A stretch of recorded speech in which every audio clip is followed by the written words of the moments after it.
kita semua. Baiklah, pada kesempatan kali ini kami akan membahas salah satu tradisi adat yang ada di Kalimantan Barat, khususnya di Kabupaten Sambas, yaitu Narub. Tradisi ini bukan sekedar prosesi adat biasa, tetapi merupakan cerminan dari kearifan lokal, tata nilai, serta identitas masyarakat Sambas yang diwariskan secara turun-temurun. Bersama narasumber yang penuh kompeten dan penuh pengalaman, kita akan menyelami makna sejarah hingga peran penting adat Narub yang ada di kehidupan masyarakat Sambas, Kalimantan Barat. Jangan lewatkan podcast kali ini karena di dalamnya tersimpan nilai budaya yang patut kita jaga dan lestarikan bersama. Bismillahirrahmanirrahim. Assalamualaikum warahmatullahi wabarakatuh. Perkenalkan, saya Bu Fitri dan rekan saya Nurul Syarikin. Kami berasal dari Universitas Sultan Muhammad Syafiuddin Sambas. Baiklah, kami di sini akan menarik kearifan lokal yang mana mengenai tentang Narub yang ada di Kabupaten Sambas, yaitu acara Narub dalam rangka adat pernikahan Kabupaten Sambas. Sebenarnya apa sih Narub itu dan kapan digunakan? Baiklah, kami di sini langsung saja ke narasumber saya. Baiklah, saya akan menyapa narasumber saya terlebih dahulu. Assalamualaikum Pak Bustami MAG. Waalaikumsalam warahmatullahi wabarakatuh.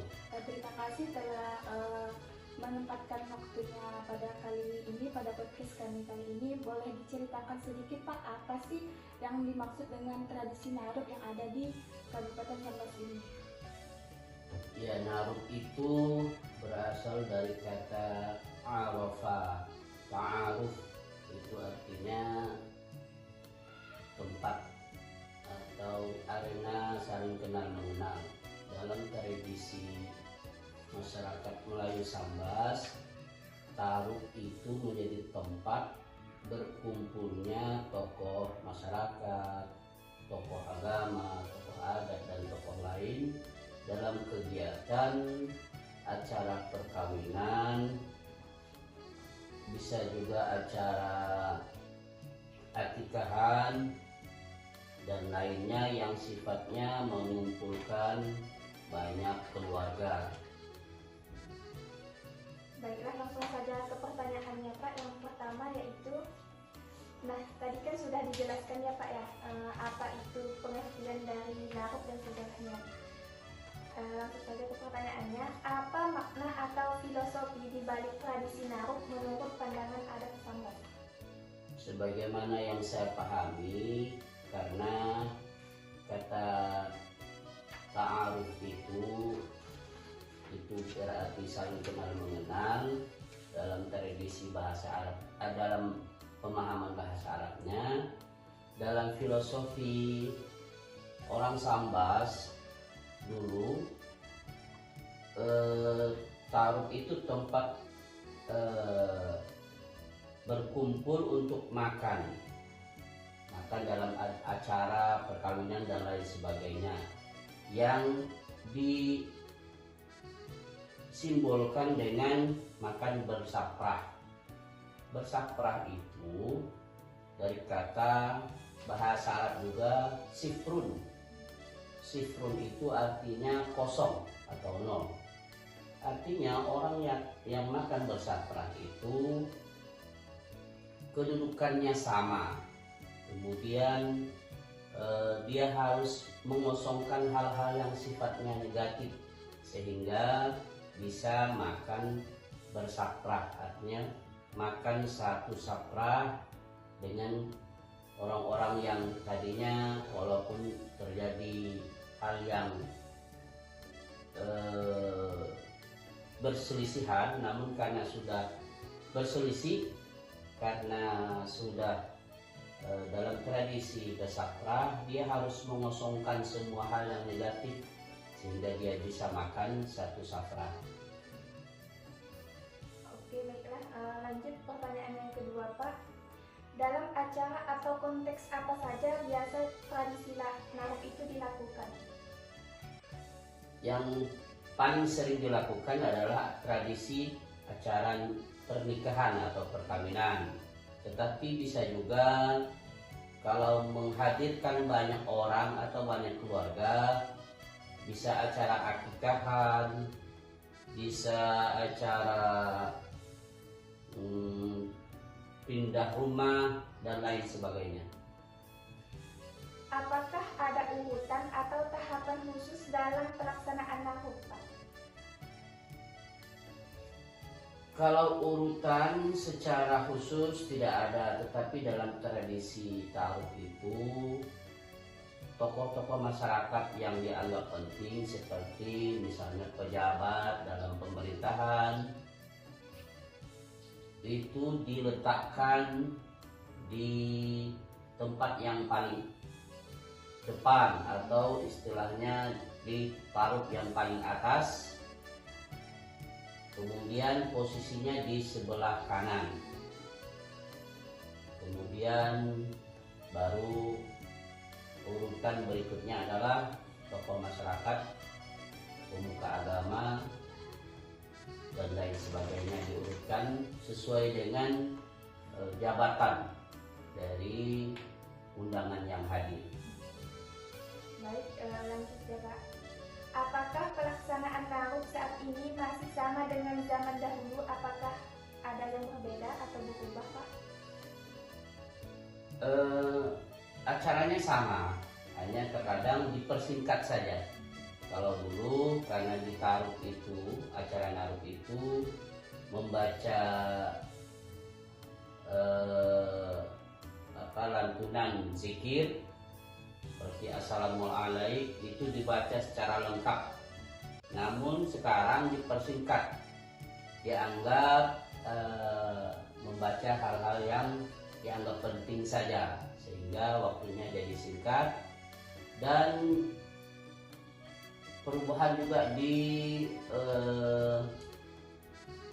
cara berpakaian. Cara berpakaiannya di generasi sekarang itu sangat praktis, sehingga tidak hampir berbeda dengan orang-orang dulu. Mungkin bisa disebutkan Pak bagaimana cara berpakaian orang dahulu di zaman dulu dan zaman sekarang? Kalau dahulu itu orang itu berpakai sarung dan memakai jas. Kalau sekarang ya sudah praktis, misalnya pakai baju koko atau pakaian adat Melayu Sambas. Lanjut lagi Pak. Nah, menurut Bapak bagaimana sikap generasi muda terhadap tradisi narub saat ini? Karena narub itu yang ditempatkan, tempatnya sangat kecil, artinya tidak harus menghadirkan banyak orang, menempatkan banyak orang, sehingga yang ditempatkan itu adalah tokoh-tokoh masyarakat. Maka generasi muda menganggapnya seperti biasa saja. Nanti setelah mereka berganti generasi, hampir tidak ada sikap yang berbeda, sama. Artinya ketika nanti mereka menjadi tokoh masyarakat atau pemuka agama, maka mereka akan siap juga untuk ditempatkan di paruh. Oke, nah, bisakah kita lihat yang hadir di acara narub ini kebanyakan tokoh agama, tokoh masyarakat, Bapak Haji? Nah, kenapa hanya orang-orang tertentu saja Pak yang hadir pada acara narub tersebut?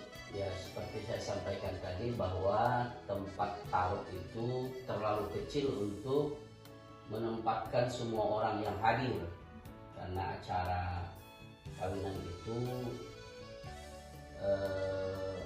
menghadirkan semua orang, tetangga, keluarga, bahkan sekeluarga dengan anak kecil pun, sehingga tidak cukup kalau semuanya masuk di taruh. Tempatnya jadi tidak cukup, maka diambil sikap bahwa yang dihadirkan untuk ditempatkan di tempat taruh itu adalah ya, tokoh agama, tokoh masyarakat, tokoh pemerintahan, bapak-bapak haji, dan orang-orang yang dianggap punya kedekatan khusus dengan yang punya acara, yang punya adat, yang punya kegiatan begitu. Nah, masuk ke pertanyaan yang terakhir, Pak. Apakah ada dampak dari tradisi naruk untuk masyarakat ataupun pendidikan? Untuk pendidikan, kalau filosofinya tadi bahwa di acara naruk itu kita makan bersapra, kemudian menempatkan tokoh agama sesuai dengan kedudukannya, itu dalam pendidikan kita itu jelas ada dampaknya. Artinya menghargai dan menghormati para orang yang berilmu atau orang yang punya kedudukan.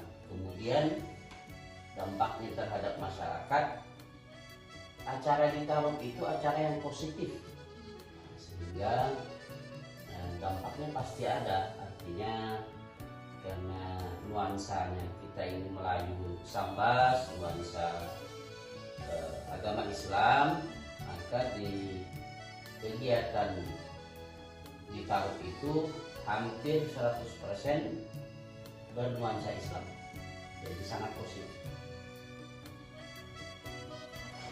Nah, luar biasa perbincangan kita hari ini membuka mata kita bahwa narok bukan hanya sekedar adat saja, tetapi juga mencerminkan jati diri, nilai budaya yang ada di dalam Kabupaten Sambas. Baiklah, terima kasih kepada Bapak Bustami MAD yang telah memberikan ilmunya dan memberikan kesempatan untuk hadir di podcast kali ini. Saya dan teman saya, Nurul Syadikin, pamit undur diri. Wassalamualaikum warahmatullahi wabarakatuh. Waalaikumsalam. Terima kasih sudah menyaksikan podcast kami tentang Narub Adat Sambas. Semoga apa yang telah disampaikan bisa menambahkan wawasan kita semua. Nah, tentang kekayaan budaya di Indonesia, khususnya dari Sambas yang syarat nilai dan filosofi. Tradisi bukan hanya peninggalan masa lalu, tapi juga cerminan identitas dan jati diri suatu bangsa. Mari kita jaga dan lestarikan dan wariskan budaya luhur ini kepada generasi berikutnya. Jangan lupa like, share, dan subscribe agar kamu tidak ketinggalan konten menarik selanjutnya seputar budaya Nusantara. Sampai jumpa di video berikutnya. Salam budaya. Wassalamualaikum warahmatullahi wabarakatuh.